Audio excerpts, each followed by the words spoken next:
the roots of a long war, colonialism, Cold War, and division. In the steaming jungles of Southeast Asia, where rivers cut through ancient forests and villages, wake with the sound of roosters and temple bells, a war was born that would shake the world, divide a superpower, and leave scars that still remain today. The Vietnam War was not just a conflict between armies. It was a collision of empires, ideologies, and human hopes. To understand the Vietnam War, we must go back long before American soldiers landed on Vietnamese soil. For nearly a century, Vietnam was not free. From the late 1800s, Vietnam was a colony of France, ruled as part of French Indochina along with Laos and Cambodia. The French controlled the land, the economy, and the government. They took rice, rubber, and labor, while most Vietnamese people lived in poverty, working on plantations or farming tiny plots of land.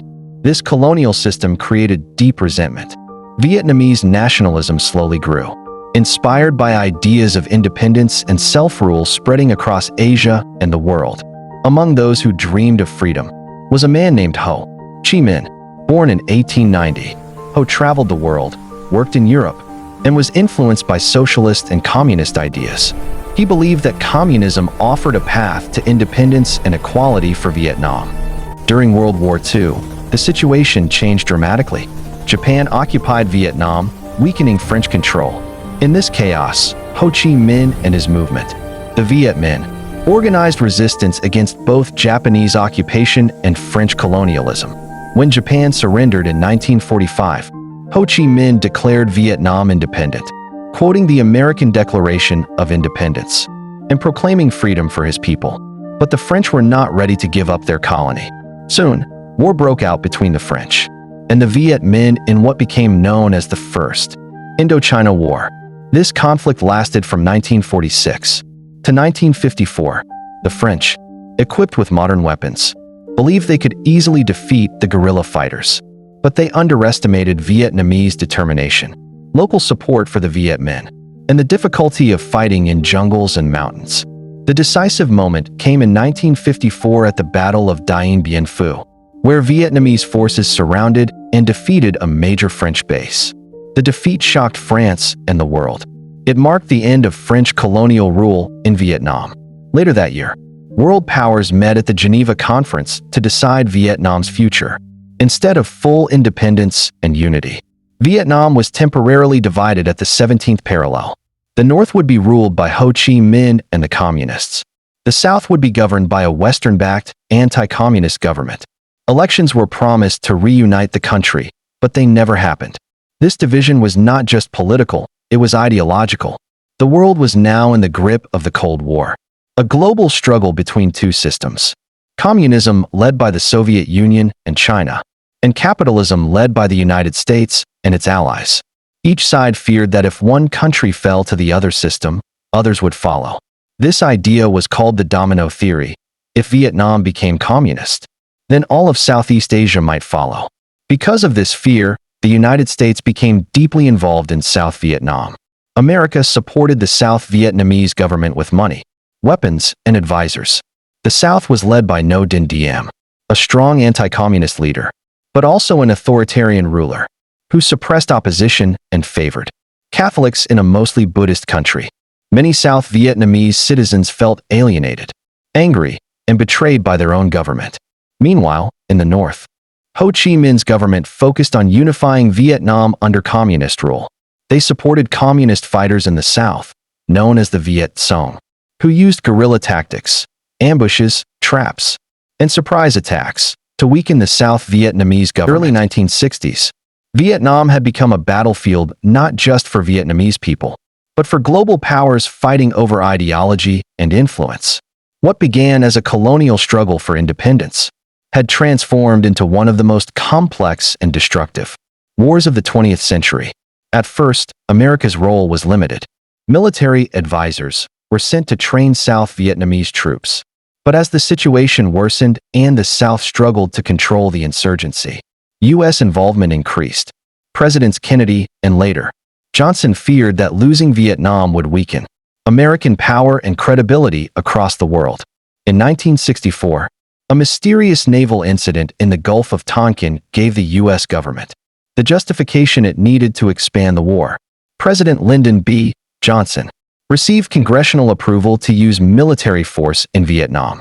Soon, American bombs fell on North Vietnam, and thousands of U.S. soldiers were sent into the jungles and villages of a land far from home. The Vietnam War had officially begun, a war that would last over a decade, cost millions of lives, divide families, shake governments, and change history forever.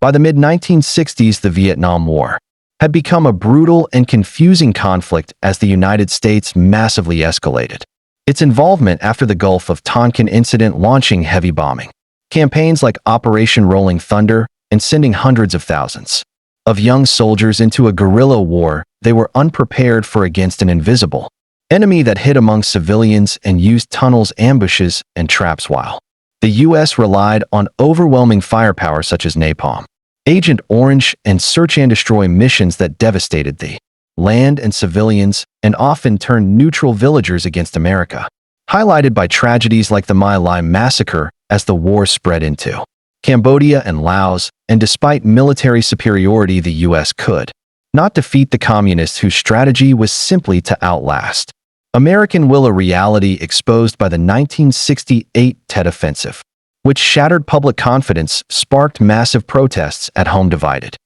American society, and led to political change, with Johnson stepping aside and Nixon introducing Vietnamization and peace talks as the United States shifted from trying to win the war to trying to exit it, while the Vietnamese conflict itself continued toward its final resolution.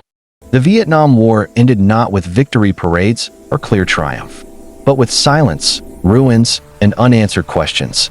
In 1975, when Saigon fell and Vietnam was reunified under communist rule, the guns stopped, but the suffering did not.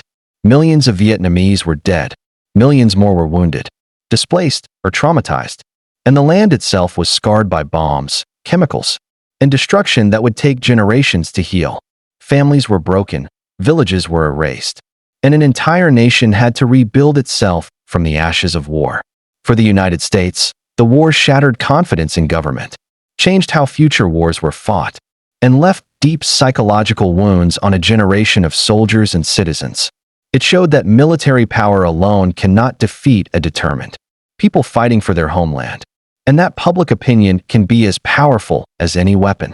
The war also forced the world to confront the moral cost of modern warfare, the civilians caught in the middle, the truth hidden behind political language, and the long-term damage that continues long after the fighting ends.